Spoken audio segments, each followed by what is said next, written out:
Nah, ampun nih, Pak. Di kene. Itu dukun, Pak. Itu dukun, Pak. Oh, tas kita. Nggih. Dukun tas. Hati-hati. Tas itu ae gandolane. Sensitif enggak iki? Sumbetan, Pak. Sultan. Oh, sumbetan aman. Nggih, Pak. Nggih.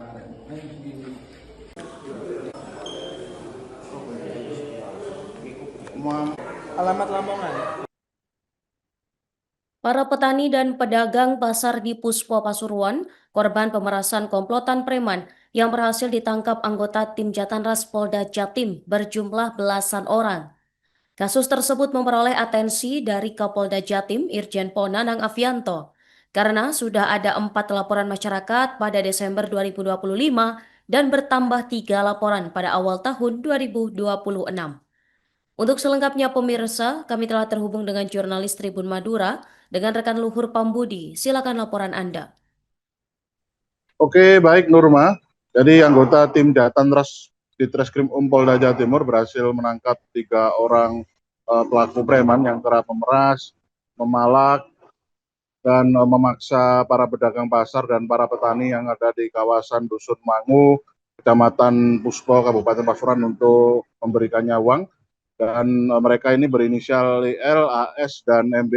Jadi modusnya adalah mereka berlagak sebagai preman yang berusaha menguasai wilayah tempat para pedagang atau para petani itu tinggal. Kemudian mereka tiba-tiba semacam membuat siasat untuk menipu para pelaku, mengintimidasi agar para korban ini untuk sehingga membuat mereka merasa takut dan akhirnya terperdaya untuk akhirnya memberikan uang kepada para pelaku yang dimungkinkan ternyata berjumlah lebih dari 3 orang dan kasus ini masih terus dikembangkan.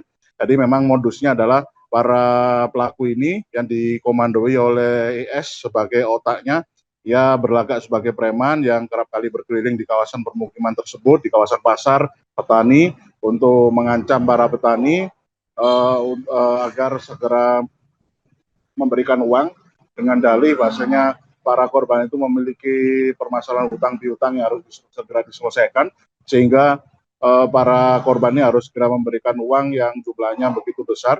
Dan upaya dari para pelaku ini untuk memaksa para korban memberikan uang adalah dengan berbagai macam modus ya. Ada yang diancam menggunakan senjata tajam seperti menggunakan parang, golok, celurit. Kemudian ada yang diancam bakal dilempari bom bondet, yakni bom yang biasa digunakan para nelayan untuk mencari ikan.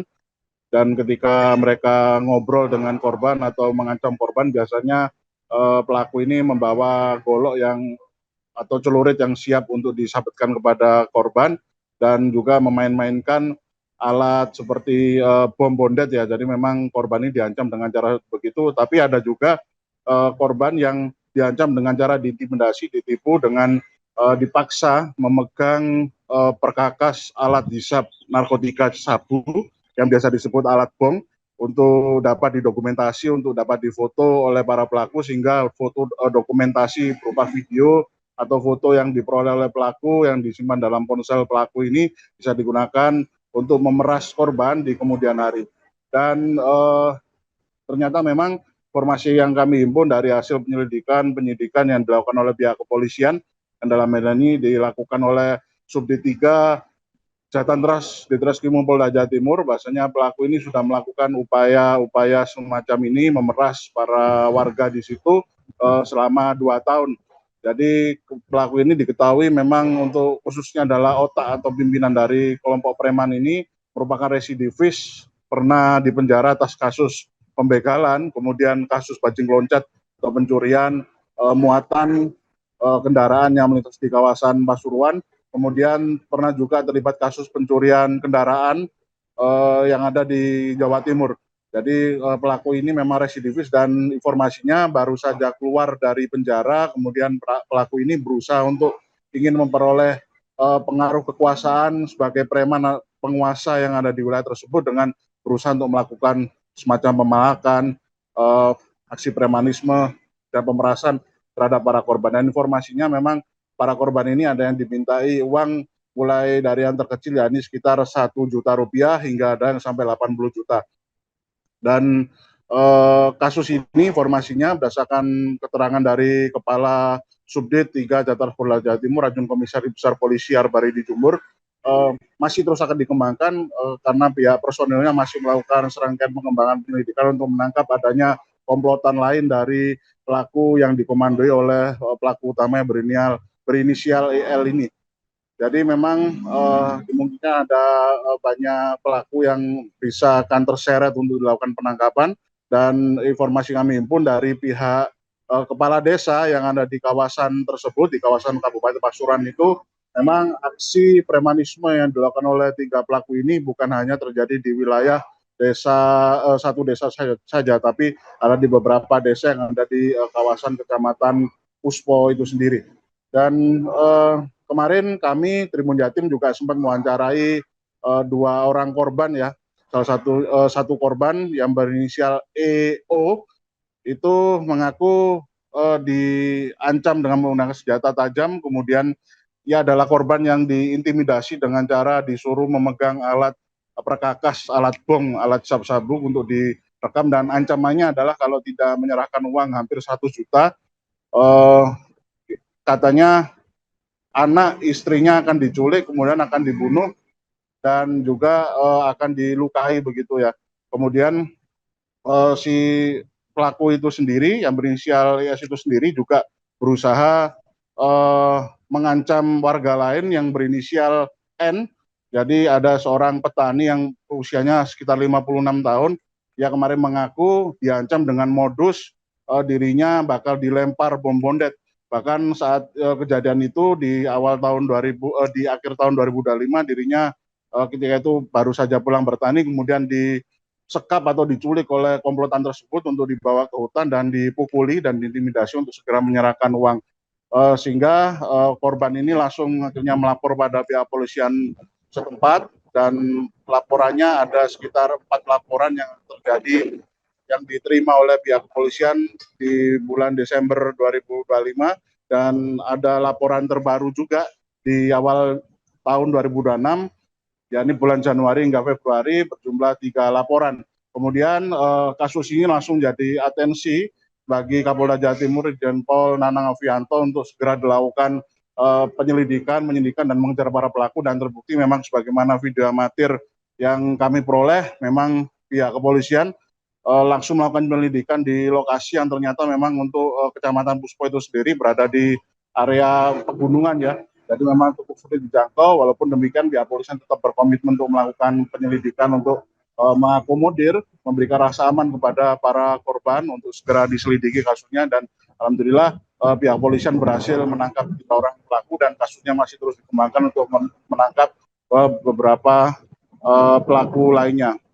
Kemudian kemarin ternyata memang jumlahnya banyak, dan kemarin kami sempat mewawancarai kepala desa yang banyak menjadi korban ya warganya di situ, dan ternyata memang ada sekitar 17 orang warga yang itu merupakan latar belakangnya adalah para petani dan para pedagang yang kerap dipalak, kerap diintimidasi oleh para pelaku, dan pihak pedagang atau para korban ini hingga hari ini masih terus dilakukan serangkaian pemeriksaan untuk menjadikan ini ya kasus ini bisa dikembangkan, karena memang beberapa laporan yang diterima kemarin memang baru ada 7 laporan, dan saat ini pihak kepolisian secara serius untuk berusaha melakukan pengembangan dengan cara memeriksa belasan orang korban dari kasus pemerasan ini, dan ketiga pelaku ini bakal dikenakan pasal 482 Undang-Undang Nomor 1 Tahun 2023 tentang pemerasan dengan ancaman pidana penjara 9 tahun. Demikian reportase kami, Nurma, kembali ke studio.